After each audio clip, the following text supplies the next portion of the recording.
Could you explain to me what privacy impact assessment is and means, and which companies are interested in this? Privacy impact assessment is a methodology for identifying privacy risks or data protection risks and identifying ways of overcoming those risks. Typically it involves interviewing stakeholders, talking to stakeholders and getting some ideas from them where they see risks to privacy and also getting their ideas for how we might overcome those risks. That's it essentially. There's certainly a lot more awareness of the need for privacy impact assessments or data protection impact assessments, which is the terminology the European Commission uses and is also the terminology used in Article 35 of the GDPR. The ISO developed a privacy impact assessment standard, which is based on a paper that I wrote, two papers that I wrote as a result of a European-funded project called PIAF. And we're also doing, my company, Trilateral Research, is also doing data protection impact assessments or privacy impact assessments for various clients in the UK. You talked about risks. What risks do companies face when it comes to data privacy? I think basically the risk is exposing personal data in some way, which will incur the wrath of regulators. Organizations should take some measures to protect personal data in some fashion or other. It can be ordinary, if I may say so, ordinary personal data like contact data, your name, your email address, the organization that you work for, your telephone number, that kind of stuff. Or it can be sensitive data, of ethnic origin or religion or trade union membership or sexual proclivity, those kinds of things. Those are sensitive personal data, and other measures need to be taken to adequately protect that data, for example, encrypting files. What kind of measures do you recommend to companies to improve their data privacy? They should have a data protection officer who's thoroughly familiar with the GDPR. They should make an inventory of all of the personal data they have in their organization. Where is it? Who's collecting it? How is it being used? Is it being shared with other organizations, especially outside the EU, and what measures they're taking to protect it? The data protection officer should be somebody who reports at board level, high level reporting, and should be independent from the rest of the organization. You mentioned GDPR. This is a European regulation. Is Europe regarding data privacy a front runner? Is it where good average? What about big areas as China, Asia, US? Certainly Europe is way ahead of every other country and region in the world. As far as the general data protection regulation is concerned, it's much more advanced than any other privacy legislation. We see it being copied in other jurisdictions. For example, California has recently adopted a privacy law which is heavily based on the GDPR. Do you think it could cause a competitive disadvantage for European companies? On the contrary, I think it would form a competitive advantage for companies. We already see companies like Google and Facebook and Amazon and Microsoft and Apple and so forth taking steps to comply with the GDPR. Newspapers in the United States are also taking steps to comply with the GDPR. So I think the experience of European organizations in complying with the GDPR will give them a step up compared to non-European companies. There were several small and medium-sized enterprises complaining about the bureaucratic burden of GDPR. Yeah. Is the GDPR designed also in a way that small and medium-sized enterprise can implement it easily, or is it mainly designed for the big fish? No, I would say it's also designed to take into account the obligations and requirements of SMEs. For example, the GDPR says that it's quite okay for companies or organizations to share a data protection officer. And in fact, that's exactly what we're doing at Trilateral Research. Some of the clients that we have are taking our services for 4 or 5 days a month because they don't need a full-time data protection officer. The GDPR is a relatively well-explained document. I mean, if you look through the principles in Article 6, for example, or what measures might be taken to protect data in Article 9, or how you use personal data, I mean, it's relatively well explained, I would say.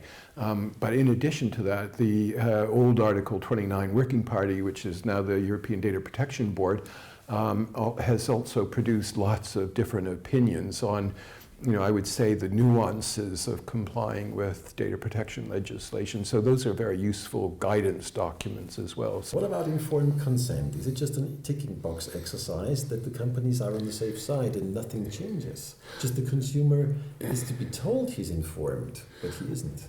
I think the circumstances vary quite a lot when you need to have informed consent. I mean, just to use an example from a current project in which we are partnering, if we compile a contact list of stakeholders to whom we want to send press releases or emails or information about the project, we have to have their informed consent. So we send them an email, we tell them about the project, and do you want to know more about it? If so, tick here or send a reply back and we'll add you to our contact list. In that case, you need to have informed consent. Another part of that project is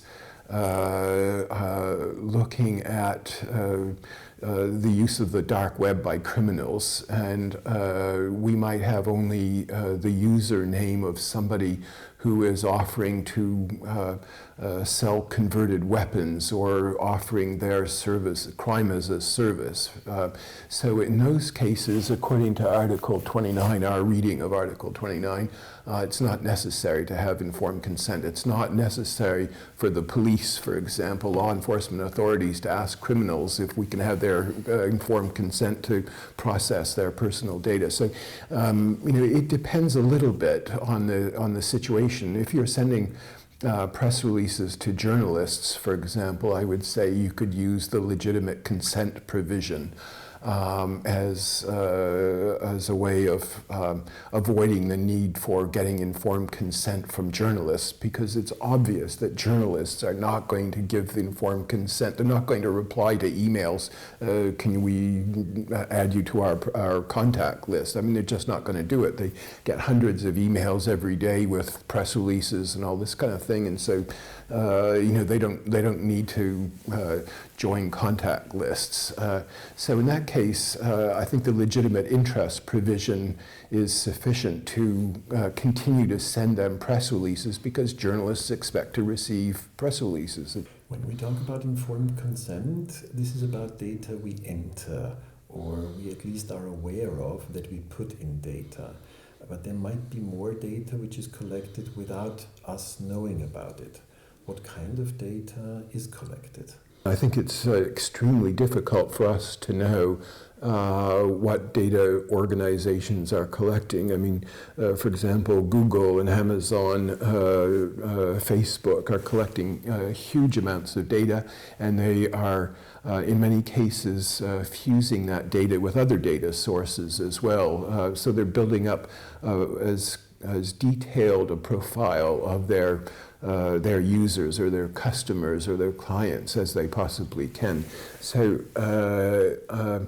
while I think the notion of informed consent is a very important one, I don't think that all organizations are getting informed consent when they should be getting informed consent. Well, as far as I know, there is data collected just about what we type in, as data about what we watch or what we visit, what kind of websites we visit. Mm-hmm. There might be some location data being collected always from our smartphones. You can assume that always, yeah.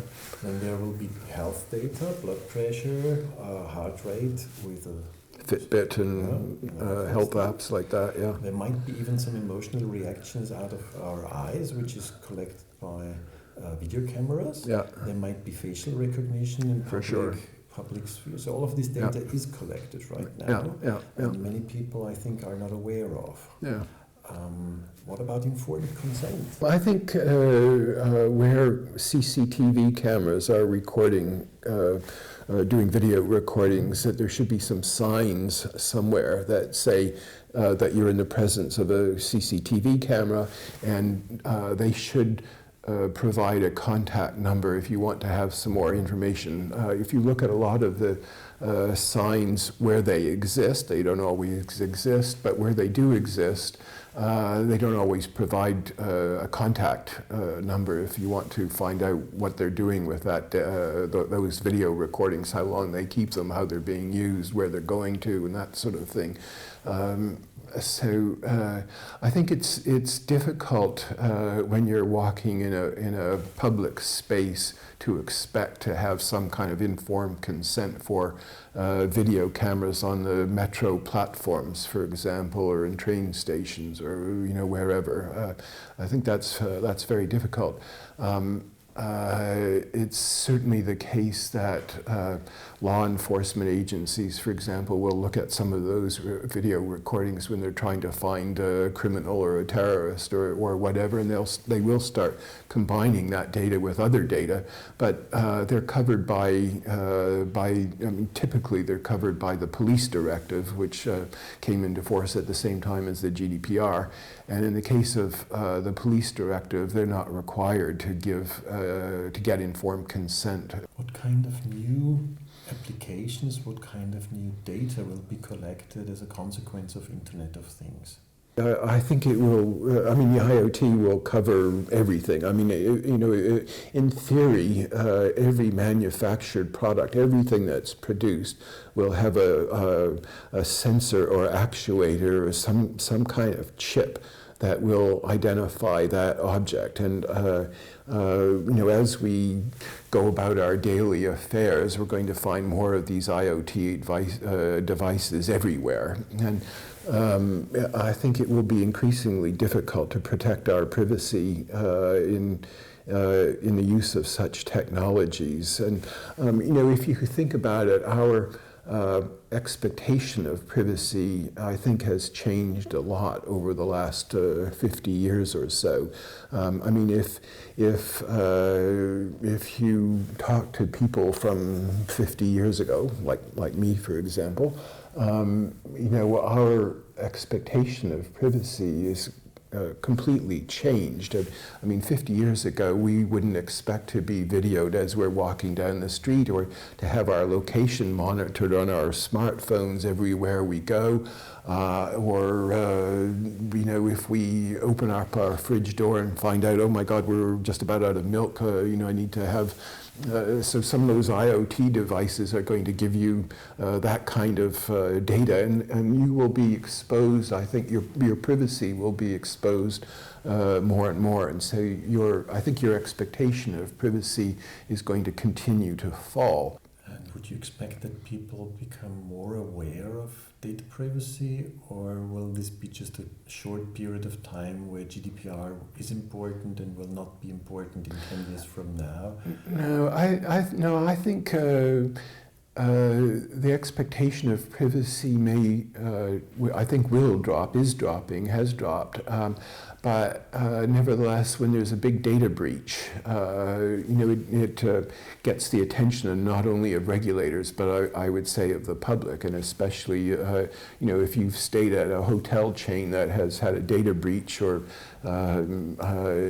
if you've had a data breach from Cambridge Analytica processing all of your Facebook data, you get a little bit upset about that. When we talk about data privacy, I think there is a certain balance of interest to be reached between the individual being interested in data privacy and the public also having some interest in the same data.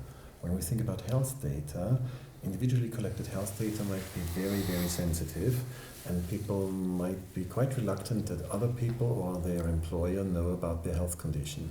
On the other hand, healthcare systems are better designed if we have data about the health status of the whole population.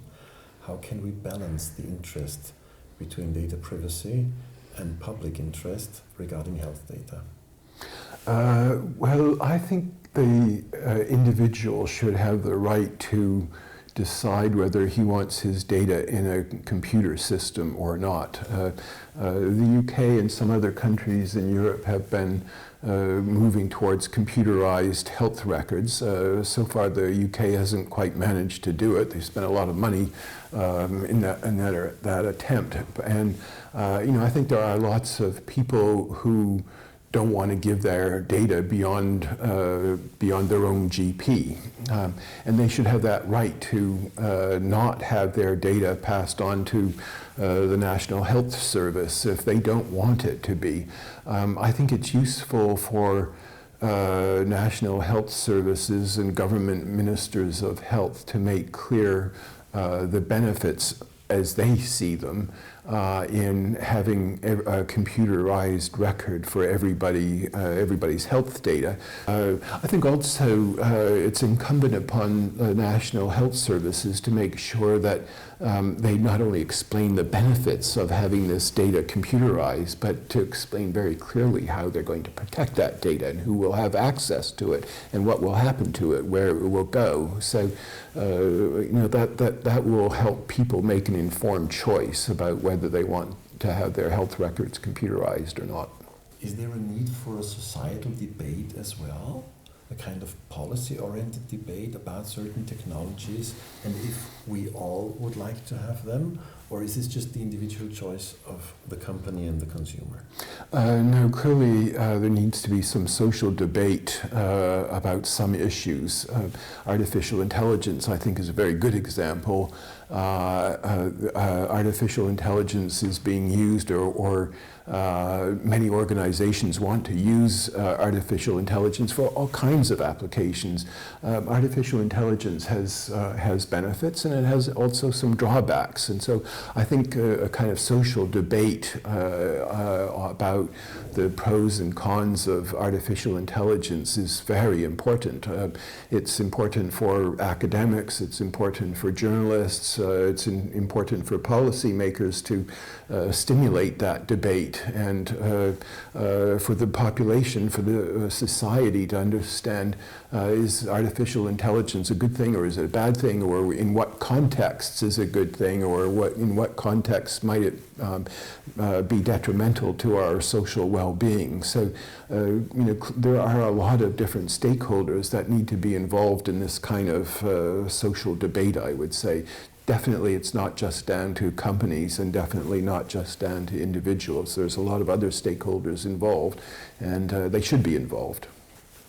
Is there any action the European Union should take in the near future about data privacy, or is everything done by GDPR? I think the GDPR is a good piece of legislation.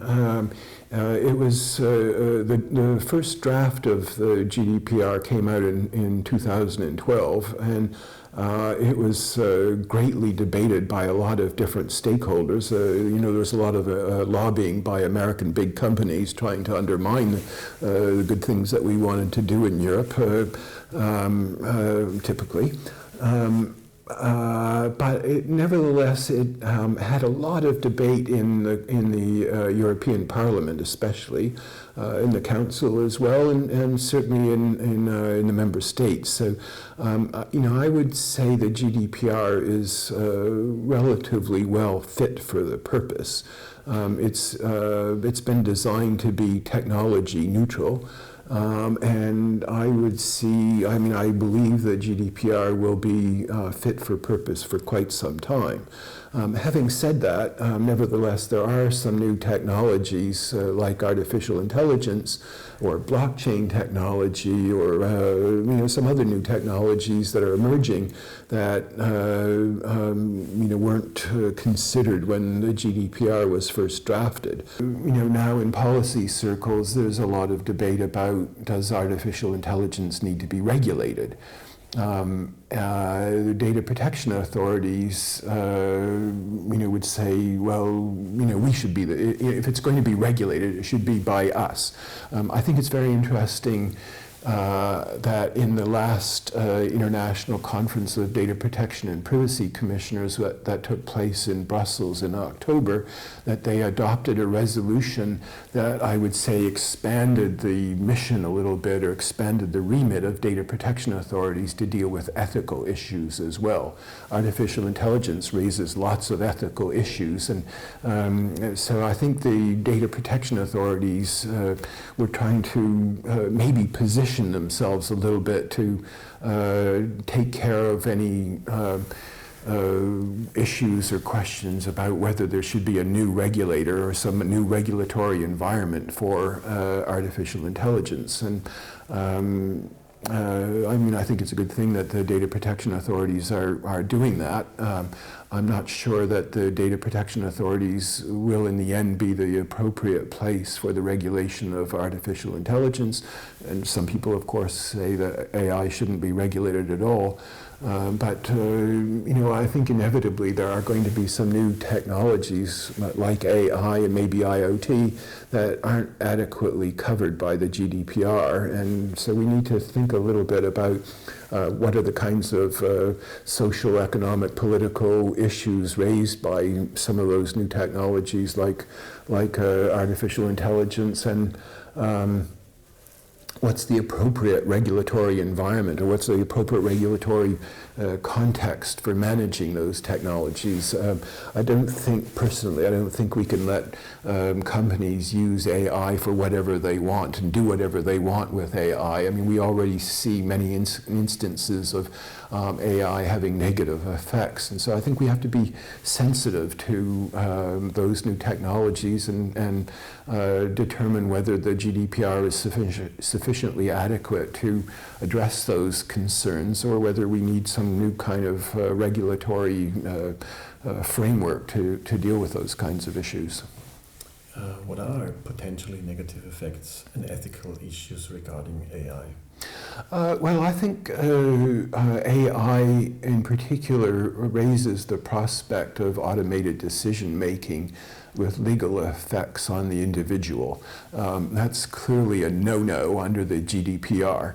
There's a need to understand how artificial intelligence might impact different people in different contexts. It's not an easy situation to deal with, I would say. It's a very complex situation, and that's why I would have some doubts whether the data protection authorities are going to be up to the job.